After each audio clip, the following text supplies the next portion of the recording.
Hey, hey, hey, everyone. It's that time of the week, and Sylvie Dow here, back for Secret. Let's just talk about what this is all about. So, a while back, and my passion is cycling. I'm going to give you a little bio of mine. And so, I thought that this would be amazing just to give back as a cycling coach, racer, club owner to the world of cycling in like bringing great content of training, nutrition tips, things about the industry that maybe you guys might find interesting, or maybe some of these things might just help you in your training and performances going forward. So just to tell you a little bit about myself, I'm sitting here in beautiful Chelsea, Quebec, Canada, and my cycling started not too long ago. I find myself a pretty novice kind of racer compared to some of these people that I'm bringing on. But it was all through passion that I got started with my cycling career, I'd like to say it, and it stemmed through a lot of avenues in the cycling world.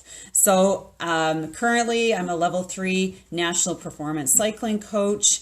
I have 8 years of racing from the masters to senior 1-2 level. My favorite races are crits, and I also am founder of one of the largest women's cycling groups in Canada called Cycle Fit Chicks, from my knowledge.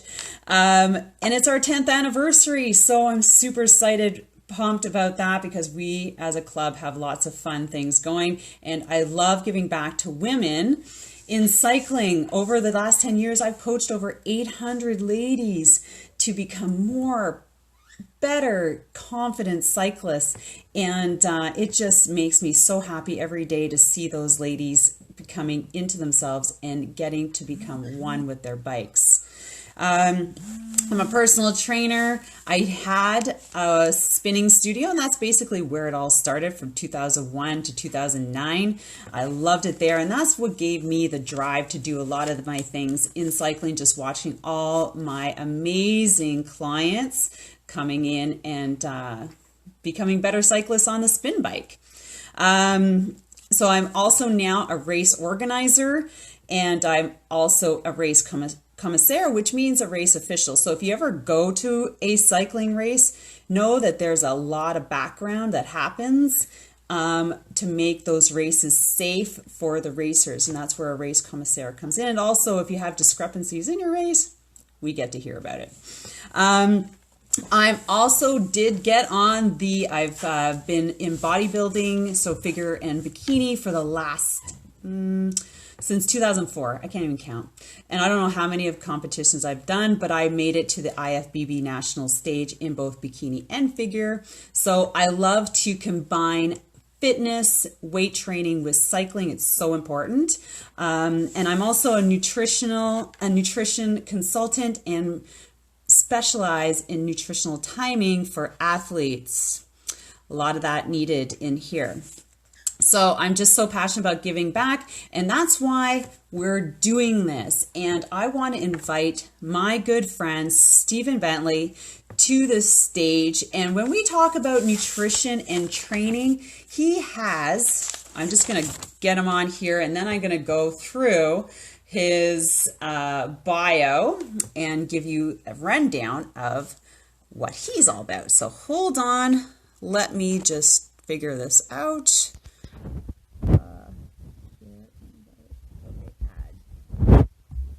Oh my God, this is getting easier. It's so stressful trying to bring somebody else on. So this is what's amazing about Facebook Live. I actually bring a couple people in to talk to and to share stuff. So as Steve is getting connected, there he is. Awesome. Hey, Sally. So I'm wondering if we can, hey there. All right, so this is my good friend, Stephen Bentley. He is in Texas right now. And so he has, and I can't wait to get into these questions, but he has a very, well, I'm gonna say very long time. It's looking pretty hot. I don't know if anybody saw those pictures that I posted of him. I had to do it. I don't know if even he did. You see the picture? I know. I thought it was awesome because it's important to build muscle as an athlete. And that's kind of what I wanted to showcase with Steve because that's what he's done himself. So let's talk about his bio and then we're going to get into sharing and he's going to tell you more about himself in a moment. So, all right. So Steve has been an Ironman performance coach since 1990. So does anybody know where they were in 1990? I just graduated from high school in 89. And I think I probably bought my first road bike in 90. And it was a Peugeot Triathlon series and it cost like $700 back then. That was pretty, I had that for like 20 years. And so he's been training and racing, helping clients participate in over 1,400, what is it? 1400 Ironman races and hundreds of shorter distance races, so like 5Ks, 10Ks, sprint marathon, sprint tries and stuff like that. His athletes have been overall winners in various triathlon age categories, such as world championships and distances in Olympic and long courses. So if you're looking for a coach, you might want to access him at some point. He's qualified dozens of athletes to go to Hawaii IM World Championships. He has been Coach of the Year. And he himself has two-time Hawaii IM World Champion finisher. So that's why he's got all the knowledge behind him. He's also has personal best in IM, so 9 hours and 21 minutes. That's unbelievable. Half IM at 4 hours, 11 minutes, and half marathon at 1 hour, 11. Wow, I can't even imagine. I like riding my bike way too much. And he is also an expert in performance, nutrition, recovery, and health, which is so important. We're going to talk a lot about that. And together, we are actually on Team Isogenics, which is an elite group of athletes within Isogenics. So you might hear that tag word in here later on. But we talk nutrition and athletes and performance.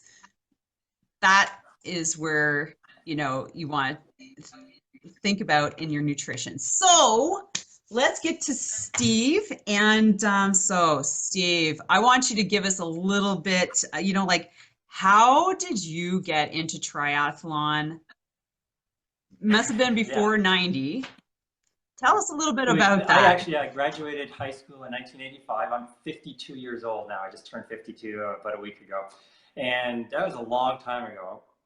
1985. I got into university. I've been a cross-country ski racer and cross-country runner for a while. I've never done triathlons, but I like to ride my bike. I like to run a lot. And obviously, I lived in Canada at the time, so I skied a lot. And a friend of mine said, "Hey, we should do a triathlon." I was like, "What the heck is that?" So he explained it to me. I said, "Well, I can't swim, but I can bike and I can run. So let's try that." And I remember getting ready to swim and like swimming the length of a pool and hanging onto the pool and thinking, I am going to die. This is never going to work. And the first triathlon was just heck. It was the St. Mary's triathlon. It was an Olympic distance race. And I seriously thought I was going to die in the swim. But it caught my attention. I got going on it. So that was the mid-1980s, 1986, I think. And fortunately for me, triathlon was massive, still is, in Ontario. And probably the largest organized race series in the world for the longest time was the Royal LePage series, which was run by Graham Fraser, who started Ironman North America. So he ran all the Ironman North America sites and really took Ironman to that next level. And then WTC came in and took everything back from him. So he's doing other stuff now. So, who is the guy who started it? What was his name? Yeah. I actually rented Graham Fraser. Okay. He's a good friend of mine. I rented his house in Lake Placid one time for a training camp because I've held training camps all over the place for coaching. But anyways, that's how I got into triathlon. It was because I wanted to become a better cross-country ski racer, actually. And then I realized, man, I'm training all summer long to ski for a couple of weeks in the winter because the snow is not that great in Southern Ontario.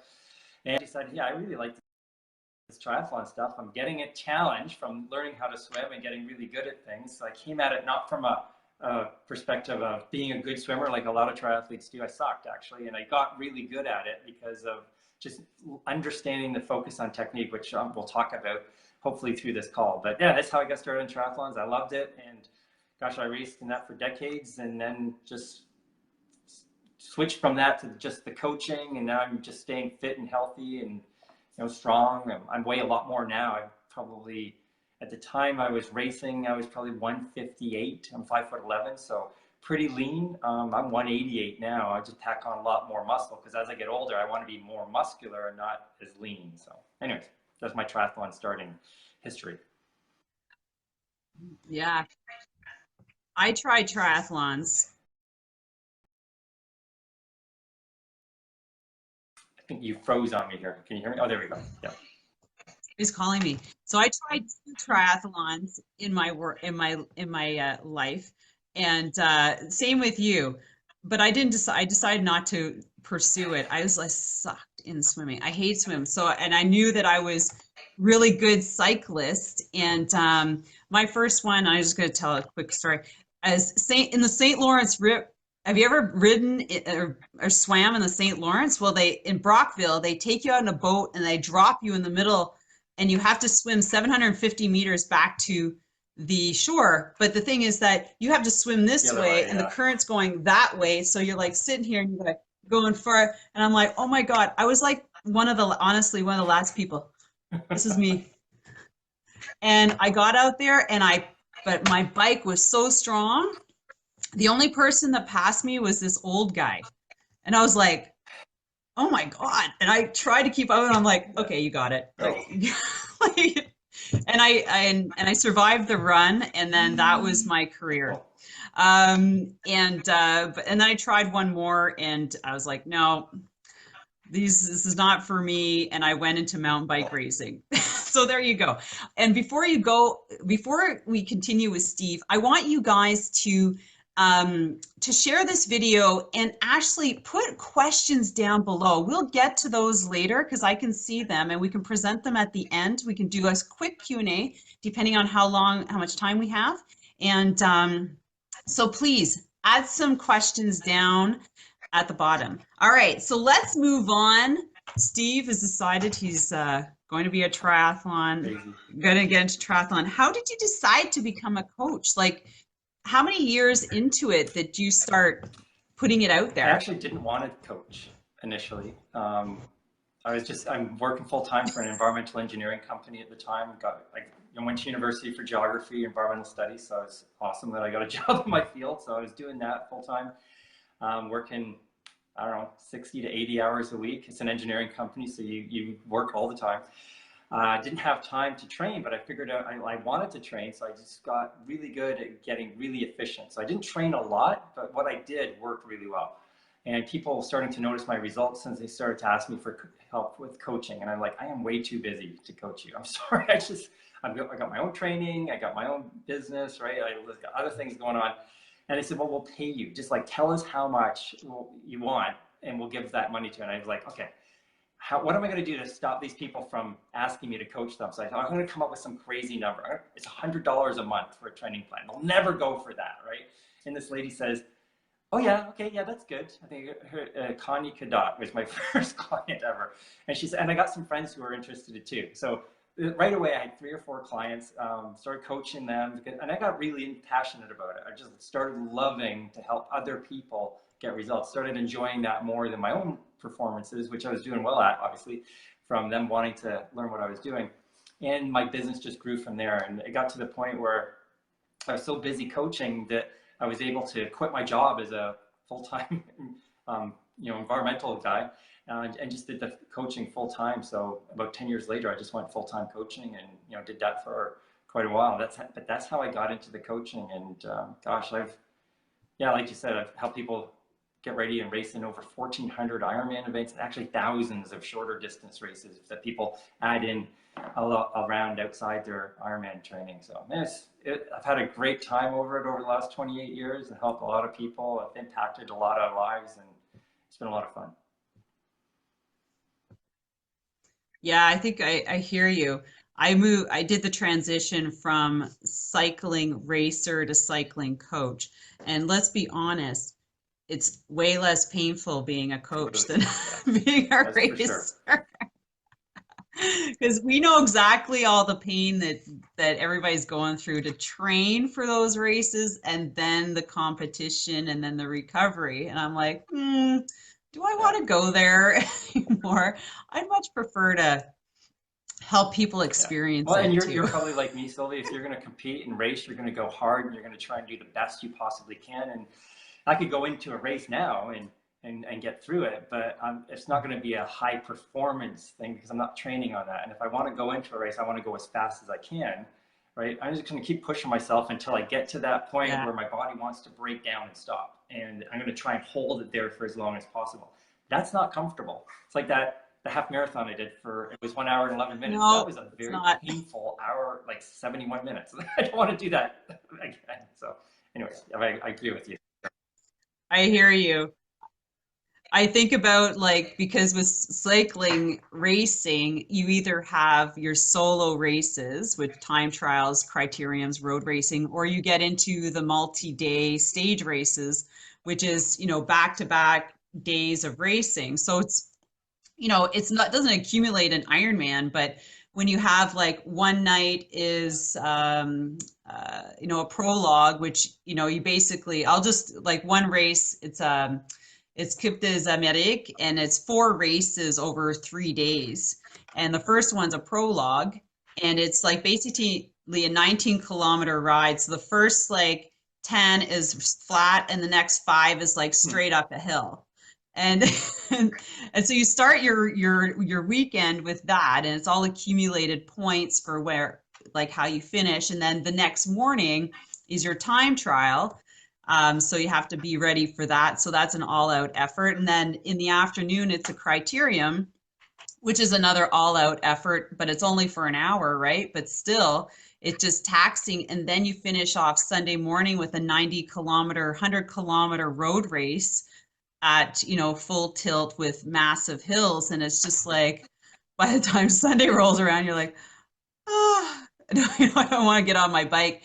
But those were some of the most amazing races, especially when you have a team, when you're racing it. And then coaching, I think coaches do a lot of work. I don't know about you, but taking people to races, did you ever like accompany a lot of your clients to some Yeah, races? Like if you had a team yeah, I at would one go to event? races to cheer people on.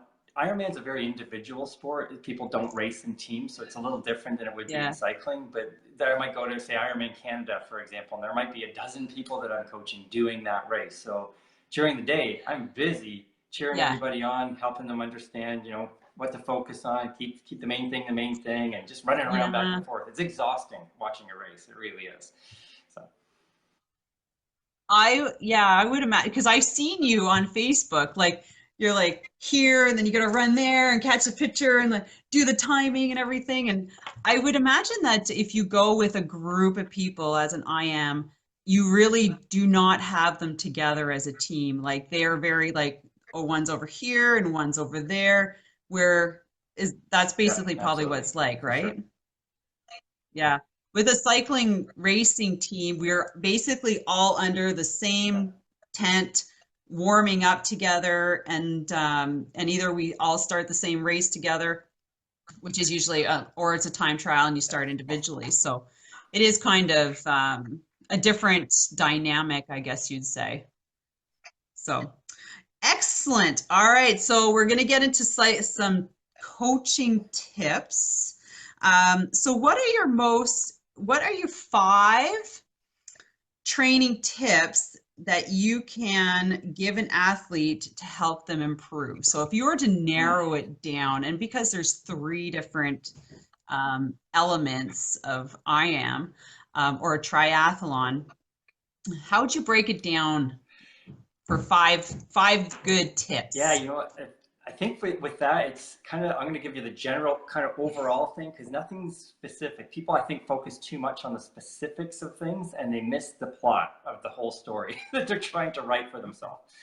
Um, Number one is recovery. I think it's Fair so enough. critical because people focus so much on what am I doing for Yeah. training. And hey, I've had people win world championships for age group, right? Like outright, like the first like female across the line for our long course all the way down to Olympic distance. So I know how to get people fast, right? All these people going to Hawaii Ironman World Championships. It's tough to qualify for that. So I know I can get people quick, fit. But if they don't recover properly from the workouts, it doesn't matter what I give them to do for training. They're only going to get a percentage of the training. And everybody focuses on the training, but it's actually the recovery. And I'll give you a term, see if I can get the wording right. Training is just the potential for performance improvement because your body is broken down when you train, right? Training is the potential for performance improvement. It's how you recover from that training is actually going to determine what percentage of the benefit you're going to get. Do you want 100%? Well, then you better do everything possible to maximize recovery from that workout. Because if you don't, you're only going to get a percentage of the benefit. So I'll give you the three main things. Again, and hopefully we'll be able to sort of peel back some of the layers and talk a little bit more about that. But the three main things are obviously rest. I know, it's like... Yep, rest. Like rest is a huge one. Like you don't just train hard all the time because your body's going to break down. Hydration is huge as well. Was it just 3% dehydration? There's a study out of Ball State University decades ago that showed if you're just 3% dehydrated, your strength and your speed is going to be reduced by between 8 and 10%. That's just drinking more water, but making sure that that water gets into your cells. So the other component of that is electrolyte replacement because that's going to shuttle water better into your cells. So you don't want to get hyponatremic, which is drinking too much water and flushing out electrolytes from your body. So that's a critical issue as well. So hydration in the right way, right? The right type of hydration. Rest is huge. Nutrition is the biggest thing. And I see so many people lose the plot on that. They think they're eating healthy, and for most people, eating healthy is just, I don't eat crap, right? I don't eat crappy foods, I don't eat chemicals or GMOs, or I don't eat dyed things or artificial sweeteners. But I'm listening to them tell me what they're eating, and I'm like, I don't hear anything nutritious. Oh yeah, they're eating fruits and vegetables, but there's never ever been a study that's shown that eating a healthy, nutritious fruits, vegetable diet actually gives your body the nutrition that it needs. Because here's the thing, you go into a store, that store is going to have to spend more money to get more nutritious fruits and vegetables. A tomato looks the same, whether it's got zero nutrition in it or whether it's got a lot of nutrition. So I would refuse to buy things from a hothouse because a hothouse is just pumping that nutrition into that tomato, as an example, nitrogen, phosphorus, and potassium, NPK. That's all you need to make a plant look like a plant. Sorry? What's a hothouse? Like greenhouse. Are you talking like a garden house? Like a hothouse? Like what's a hothouse? Like a garden center? Like a greenhouse. Like greenhouse. Yes, okay. Like Canada. Yeah. I'm from Canada, so I really looked into this a long time ago. If you're growing something that's not in super nutritious soil, and the soil has to be natural, right? Organic is great. I know it's expensive, right? But the soil is going to have all these microorganisms in it that are going to activate and release the inorganic minerals that are locked up in the soil. If those microorganisms are dead because they've been sprayed with Roundup, or they're grown in a hothouse, there's nothing in there to release that wide variety, those hundreds of trace essential minerals that your body needs. And all the activity that goes on in your body is conducted by enzymes, and enzymes need trace minerals to function. There's like these trace minerals are like keys that unlock the enzymes. So when people tell me they eat, anyways, blah, blah, blah, blah, blah, people say they eat healthy, all they're really saying is I don't eat crap, right? But they're not eating healthy, they're just eating raw food. And it's the key nutrition coming in that's going to dictate how well they recover from the training. It's the key building blocks of amino acids, branched chain amino acids, phytonutrients, probiotics, enzymes, trace minerals, like all those things that your body needs to get the most out of the food that you're eating and the training that you're doing. And most people miss the mark on that. So anyways, that's recovery is huge. So number two, because I can talk for a long time on stuff like that. Oh my, I have five already. Sorry, go ahead. Two quickly, because I don't know how long this is going to be. Number two is people need to focus on becoming. We have more questions. Remember, Steve. Make it short. Because I've got them in my head. I'll just see if I Okay. can pull them out when I get there. Number 2 is becoming more efficient. Everybody wants to train and get stronger, but if they're not efficient in their movement, all they're doing is getting better at becoming slower relative to the amount of energy output, right? Because think about this, I like efficiency that. is the ability to move quickly, or speed is the ability to move efficiently. I can't remember which one it is. I can't think about it right now. But that if you're efficient, and here's a perfect example. I know I'm all over the map, right? But if you're a swimmer, which I know you're not, you could see somebody in the pool spending like 1,000 times more energy, splashing all over the place and going nowhere, right? But you see a really good swimmer, like an Olympic level swimmer, and they look like they're falling asleep. They're so relaxed in the water. They don't even look like they're working hard, and they are kicking your ass because they're so efficient in the water. The same thing happens on the bike, right? Mhm. If you're pushing and pulling at the wrong time in the wrong Yeah. angle, you're inefficient. You're not going to put that energy into forward movement. So efficiency is the number one thing you want to be working on outside of recovery, right? But in your training, I always say, become more efficient first. If I'm coaching somebody, the build starts with efficiency. And I don't care, like I've got an article on my website that's like, it's so long. I wrote it 16 years ago, talking all about how to become a more efficient runner and timing and impact duration and angles and stuff like that. Because if you are overstriding and putting energy at the wrong time in the wrong direction, all you're going to do is hold yourself back from going forward. You're getting stronger at it. You're getting better at it, right? But you're going to hold yourself back. So efficiency is so important. Fueling, number 3. And if people say, I need to work on my nutrition. No, nutrition is what you do outside of training.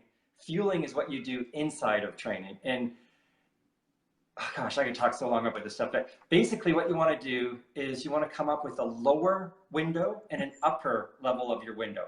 And in your events, you want to be between the two. And these are the 3 things you want to focus on. Your body needs, for an endurance athlete at least, that's all I'm focusing on. Oh, I hope everybody's taking notes here because I'm taking notes. Electrolyte. It's okay, not go just Steve. Salt. It's salt. It's like sodium, potassium, calcium, and magnesium. Those are the big 4 key electrolytes that you want to get into your body for your muscles to work. Hydration, so water has to be coming into your body, and you need a fuel source. And it doesn't matter what that fuel source is, but you need to figure out what works for you. Everybody's different. I started years ago. I was sponsored by Power Bar, so I got boxes of power gels to the point where I just got sick of them. I couldn't use them anymore. It felt like I was swallowing a slug. Nothing against Power Bar and Power Gels, they were great at the time, but I just moved from that to CarboPro, which is just a carbohydrate powder that I mixed in with water. And now I'm using UCAN. So I coach people to use UCAN, which is a super starch, UCAN, great product. So you want to figure out what's the minimum amount that you need of the fuel, the water, and the electrolyte mix that you're going to choose to take, and to get you through the performance of your training and your racing at the intensity that you want to do. What's that lower amount? So you keep lowering it to find out, what do I have to have as a minimum coming in for each of those 3 things? Salt, sugar, and water, right?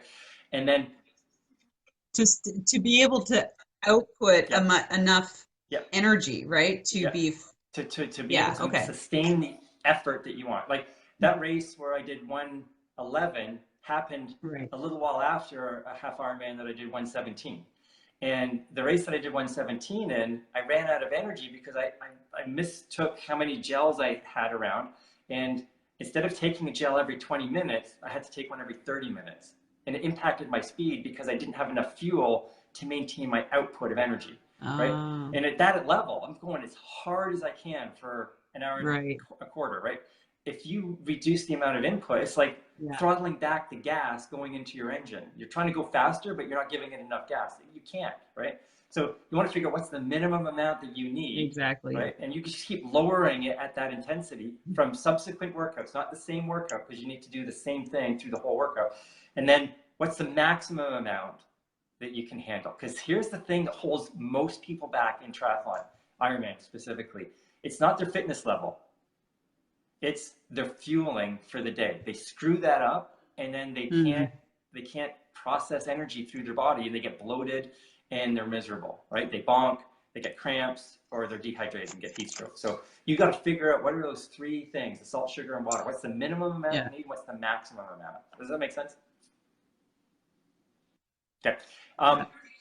I preach this to my club members Yeah, all the time. Nutrition, nutrition, nutrition.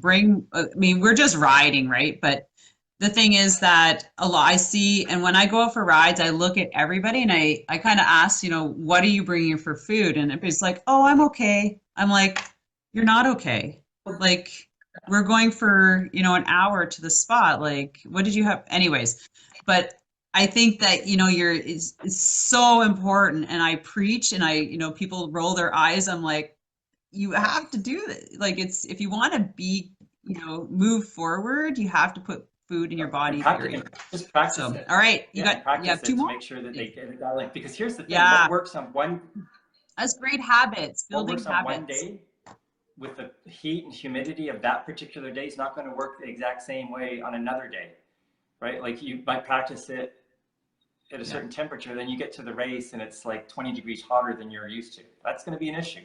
So if you're practicing it all the time, you're going to be able to adapt. Okay, number 4 would be the phasing your training. Yeah, number 4 would be 4, phasing your training, right? And yeah, just phasing I'll training. get into this hopefully another time, but again, starting technique first, right? Get efficient, and then once you're efficient at shorter distances and durations, then you can get going longer, which kind of morphs into base training, right? Which is the endurance stuff people are doing. And then from there, I typically have people work on strength endurance. So being strong for a long period of time, because Ironman is all about maintaining your muscles' ability to function without breaking down. And everything you do is trying to break it down. Every repetition is making you weaker. And when you lose that strength, your ability to maintain efficiency disappears. So you want to get that technique first, build your endurance on good technique, and then get strong at that. Then work on power. And then I think that kind of goes into the last thing, which is number 5, would be work on a proper tapering technique. And I found this Oh, final for race, your yeah, because it's race different for week. everybody. Like I'll give you the 2 Yeah, types of race week. tapers that I'll typically do for somebody in Ironman. One of them is start out, about 3 weeks out from the race, start to gradually reduce the amount of intensity that you're doing. And for somebody who's new at training, I'll do that for them. That works great.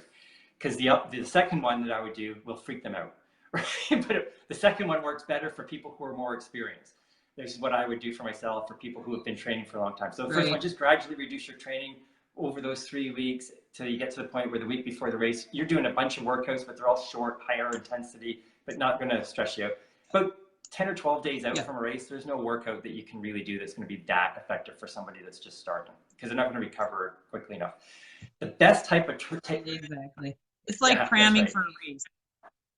Cramming for an exam. The best type of taper I found is about 3 weeks out, really unload that big week. Like I'll take 2 or 3 days off my training that week and just do a couple of workouts just to stay sharp, almost like the race is that weekend. And then the second week out from the race, right? So like 8 to 15 days out from the race, bring my training right back up again. Hard training, like go for like longer bikes, longer runs, higher intensity, brick workouts, stuff like that. Reactivates your system.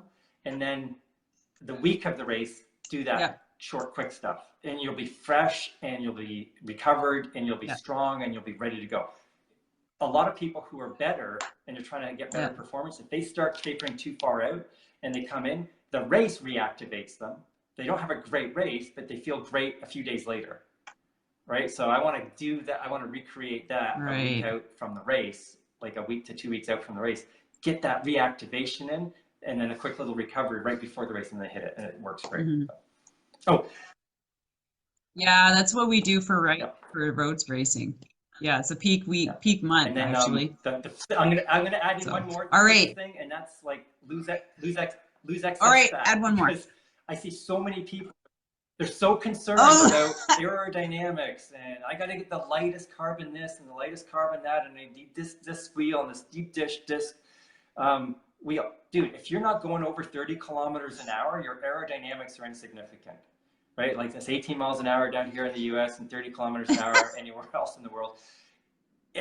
Anything below that, your aerodynamics are basically insignificant. You could sit up as you're riding. You're not going to create as much resistance. But the faster you go, I think it's a quadratic increase in resistance. for every mile an hour above 18 miles an hour, you better get more efficient and more aerodynamic. But for everybody, right, it's that lose that excess fat, increase your strength to weight ratio. For sure, that's going to help. You're going to need less watts to go harder, right, or faster rather. But the hidden thing in the background is your health is going to improve. And all those other things, like recovery is going to be faster, right? You're going to have better efficiency because you're going to be impacting the ground differently and properly, right? You're going to have less stress on your joints if you're a little lighter. But it's the health is the big thing. And I see this so many times. Things work, right? There's a lot of stuff that works. Like those little, I always try not to say the actual brand name. There's those little energy shots that you can buy in the gas station, and the cans and the little shots, right? They work at making you more energized, right? And have a better workout, but they're not healthy. And if something works and it's not healthy, long term, it's not going to work because your health is going to suffer. And no matter how well something works, if you're unhealthy, you can't perform. So I'm always looking at something, is it healthy? If it isn't, I'm not interested in how well it works. Right? Anyways, okay, that was my 5 and a bit. But anyways, carry on, because I'll talk forever. Well, it's also not to mention like releasing that weight is you're putting way less pressure on your lungs. So breathing is better, less, on your heart too. So it's not beating as fast. It's the same with cycling too, right? Like if you can lose a lot of, and let's just talk about visceral fat for a second, and it's all in the front. And if for being a triathlete, you're always in that crouch position. Well, I'm talking bike, but it's all that impact of everything inside our bodies that it affects, and like to release that is, it just makes, like you said, it's internally better. And then you're running, it's less impact on joints and, for ankles, knees, hips, stuff like that. So yes, big one. I always laugh, people spend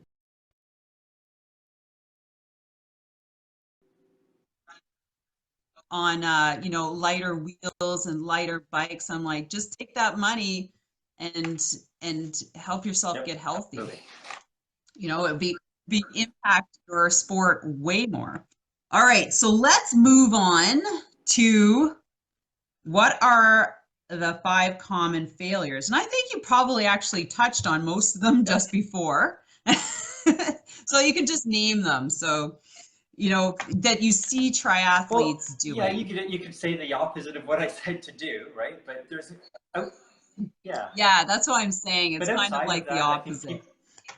But what would say like something that sticks out? Number one, that you may be like, number one, people train too much.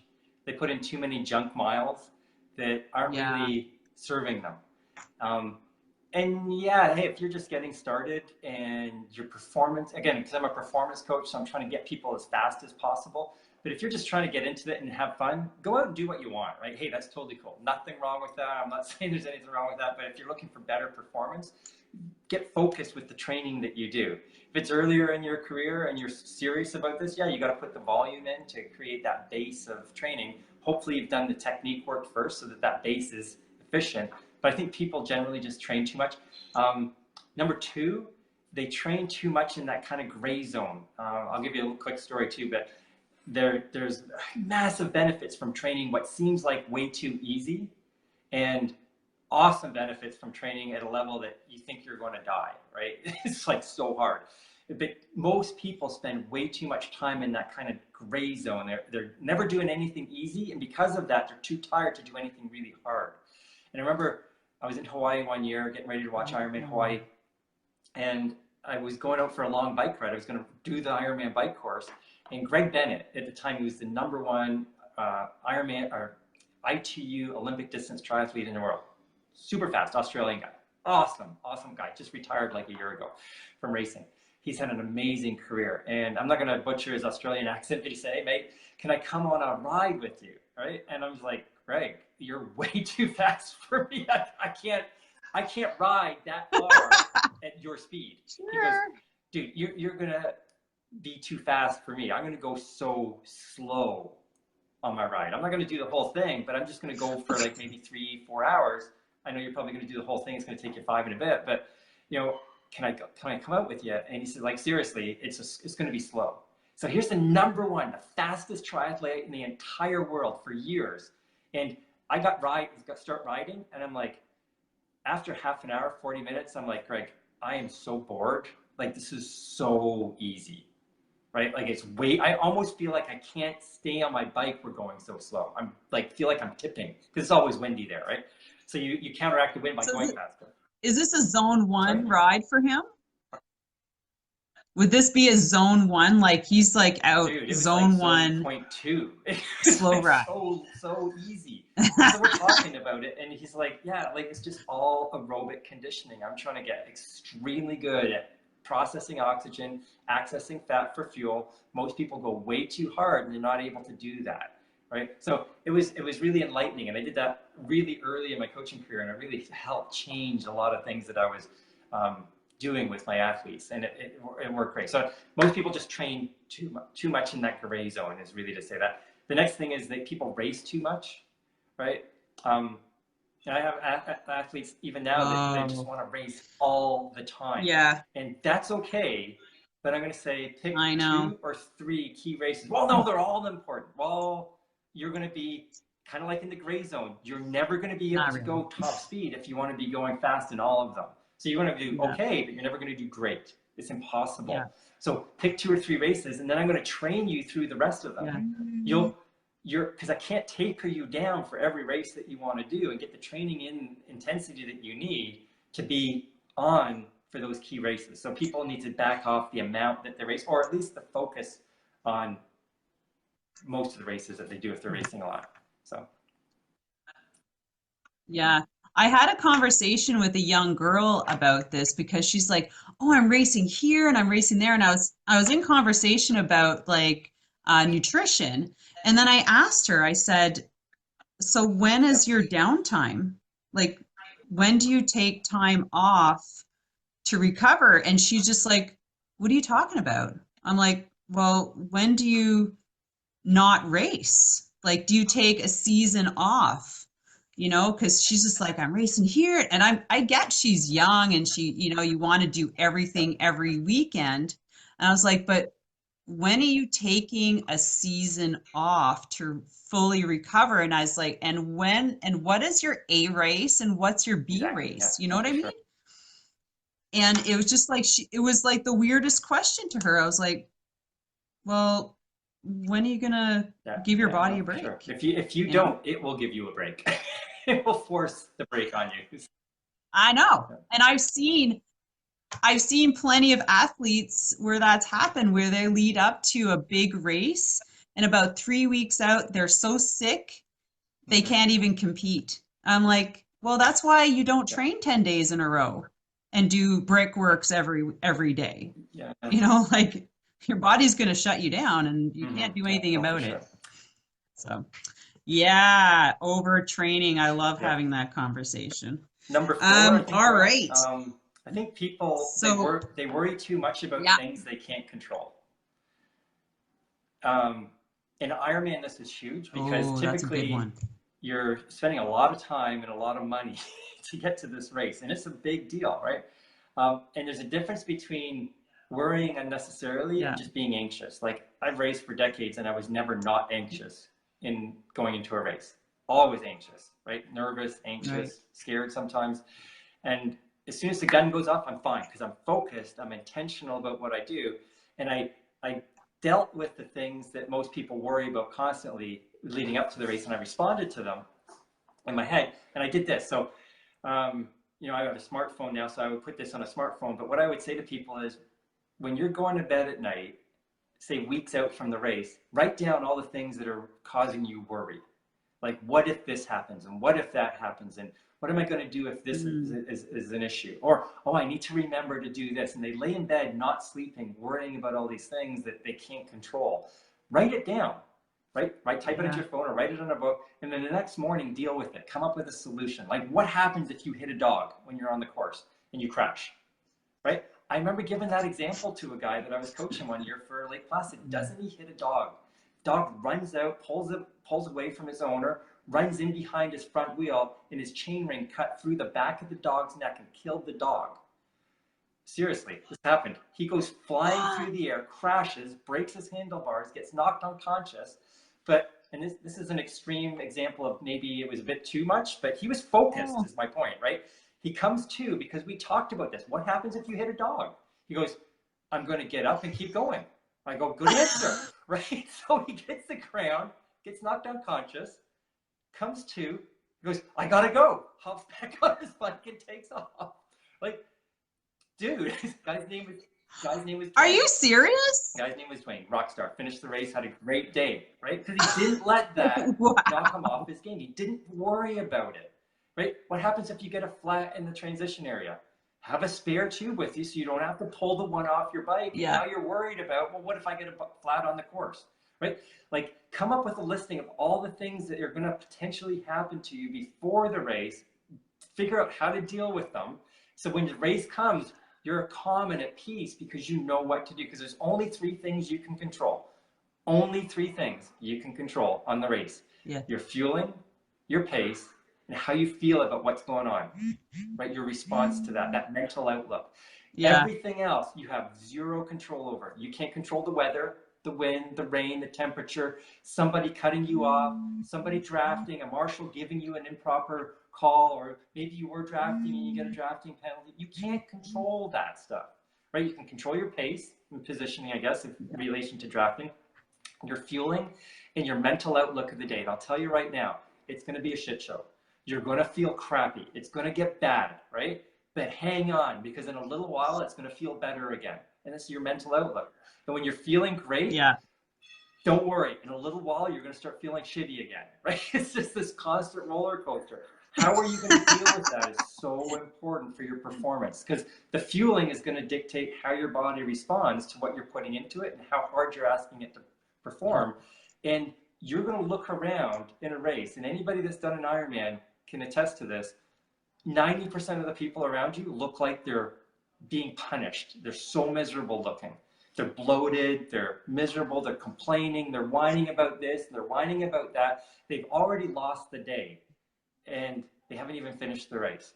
If you can stay focused on the only 3 things that you can control and don't let anything else throw you off your game, you're going to have a great day, because you're going to do the best that you could possibly do on that day based on what happened, whether it's the temperature or humidity or bike crash or anything else. So anyways, so that's more.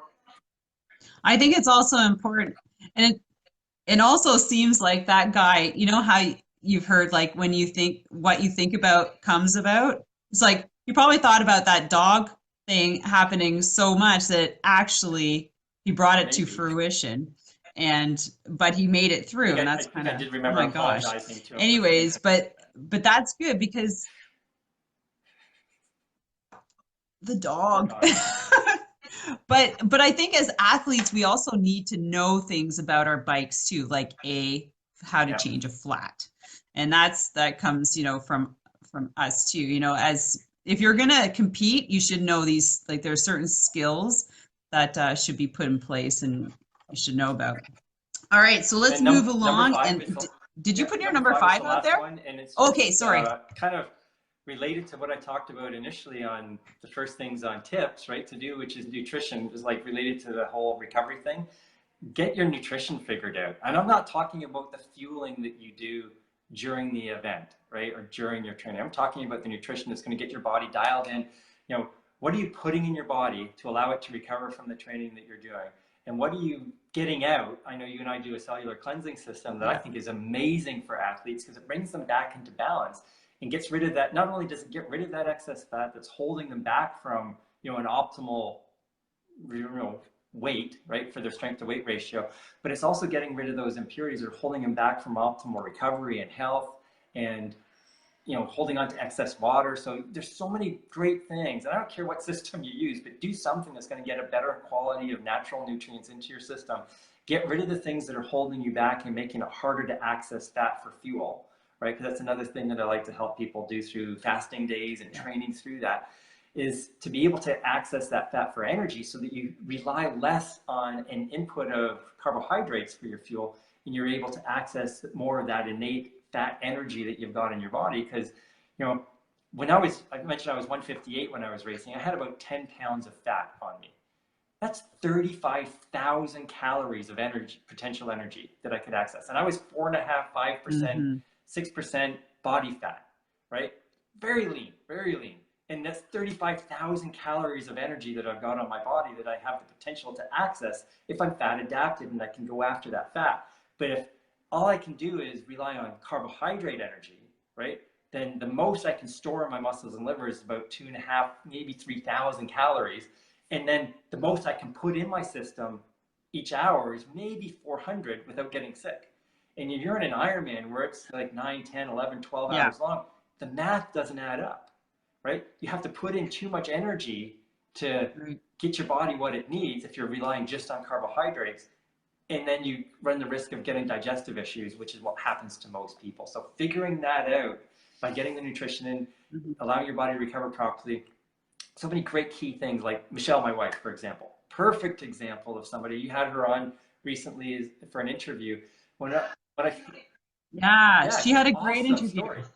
People, you guys have to go back and watch her testament to nutrition, which Steve, as he'll explain, has helped her with immensely. She's a firefighter, so very skeptical about anything like that, right? I know what I'm doing. I eat a lot, right? Blah, blah, blah, blah, blah.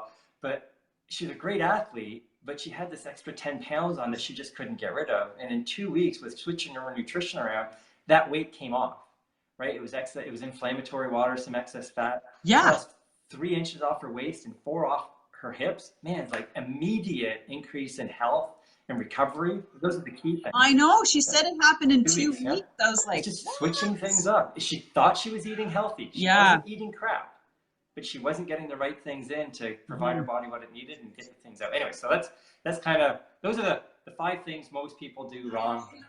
I know. We'll have to have you back to, that one, that whole subject of cleansing for athletes and just the whole nutrition umbrella is something that we should just really bring you back to like get into, because it's I wouldn't say it's technical, but we can break it down in layman terms. But the thing is that like you said, Steve, it's not about what you eat on race day.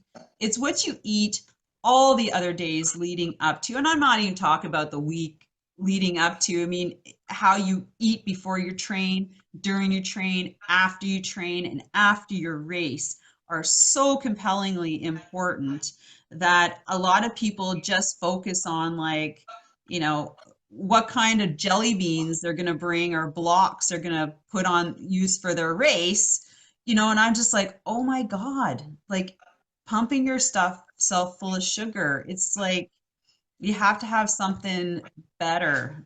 In my opinion, like when I race, I race differently. It's a little different. Well, but I've tried a lot of different things, and I just want to race for fun, and they're not concerned about health, and they're not concerned about performance. Yeah, they don't have to be, right? But when they come to me and they go to you, that's what they're looking for, right? I want to get healthier. I want to perform better. Okay. If that's the case, this is what you need to do. But if you're not concerned about that, then have your Oreo cookies after your workout and go to the bar and have a beer with your friends after the training session. Hey, awesome. I'm not saying there's anything wrong with that. I love ribeye steak and a glass of wine at night, right? Like I do that stuff, but I make sure I'm getting all the great things in my body that I need. So anyways. Yeah, I think life balance is really important, but if you're going to train and you're going to take something like an Ironman seriously, because man, that training is a lot. It's like, what would you say, 12 to 20 hours a week, like between your swim, bike, run? Depends on a minimum, like depending on what you're 19.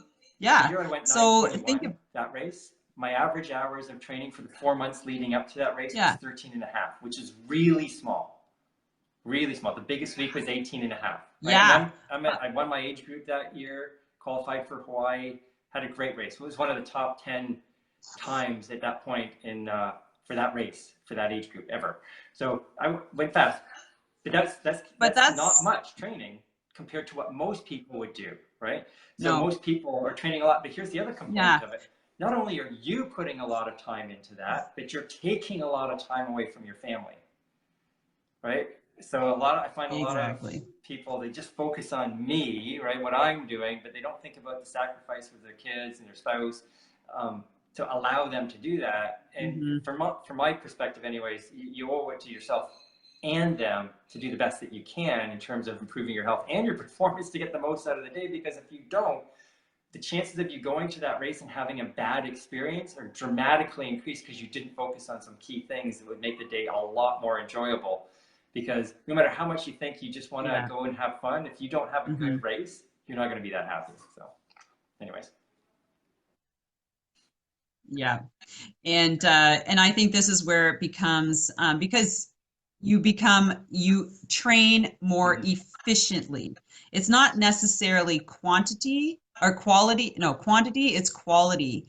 Like if you're going to go out for 6 hours on a ride, well, it better be quality, efforts, stuff, instead of just, like you said, garbage miles, putting in too much training, not being focused, not being intentional, just going, I think it's just going through the motions. Like this is like what you have to do.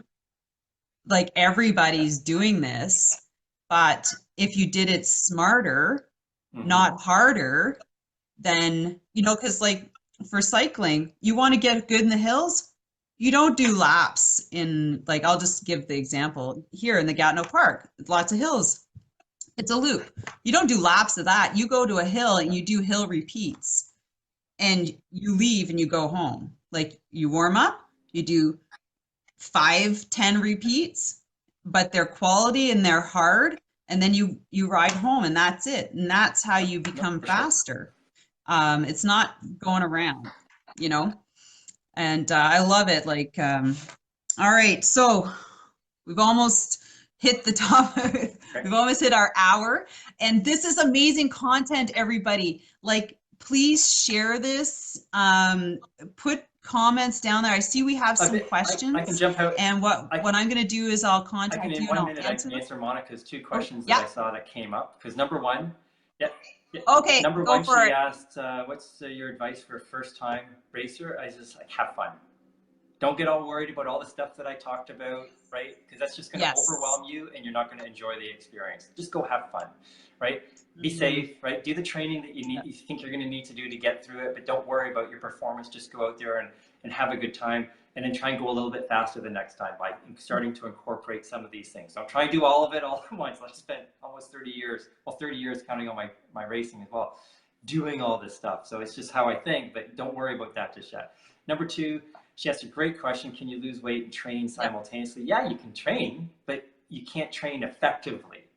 That's the key thing a lot of athletes do wrong is they're trying to Yeah. train hard for a particular event and lose weight at the same time. Because the losing weight, as much as it's not a calories in, calories out issue, you do need to focus on your caloric intake as you're cycling your calories. That's what we do with the fasting and cleansing days. So that helps an awful lot. But when you do Yeah. that, initially it's going to kick your training in the butt. And so what I say to people is train, but reduce your expectation of performance for that training event as you're focusing on the fat loss. So lose the fat first, ideally. Reduce the focus on your training, and then once you've got that done, flip things. Start to add the calories back in to support your training, and then keep an eye on your fat levels to make sure they're not creeping up because you're taking in too many calories over and above what you need for your training. So that's my focus, is to say, ideally, you Yeah. don't do both together. Yeah. I totally agree with you, Steve. And whenever I start with an athlete and they have To do. both goals, I always say, like for the first little while, let's focus on the weight loss because the weight loss is going to accelerate and it's going to enhance all the training afterwards and it's going to be better. Like I just for people to focus on doing both, like they're cutting calories, but they're too tired and they're trying to do this, and then everything falls apart, and you're Exactly. not good at anything, and so you don't lose weight and you don't perform well, and then you've lost time.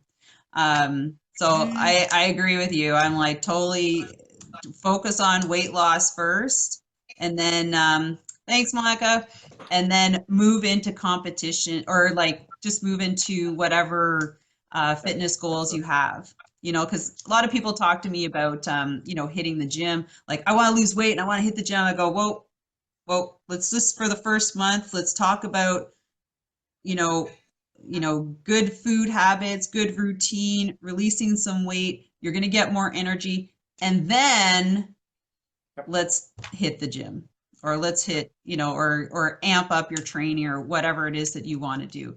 Because the two together doesn't work. Cool. So, all right, so we're finishing up. So please, guys, this is such amazing. Like, I could bring back Steve for like 5 different topics, because he just has so much good content as a, you know, like as an IM coach, as a trainer, talking about nutrition, intermittent fasting, cleansing, stuff like that, that he has been using with his athletes now to make them more efficient and top quality athletes. And it's something that everybody can incorporate. So we're going to bring him back, but I want you guys to share this, please, and add some more questions below for us.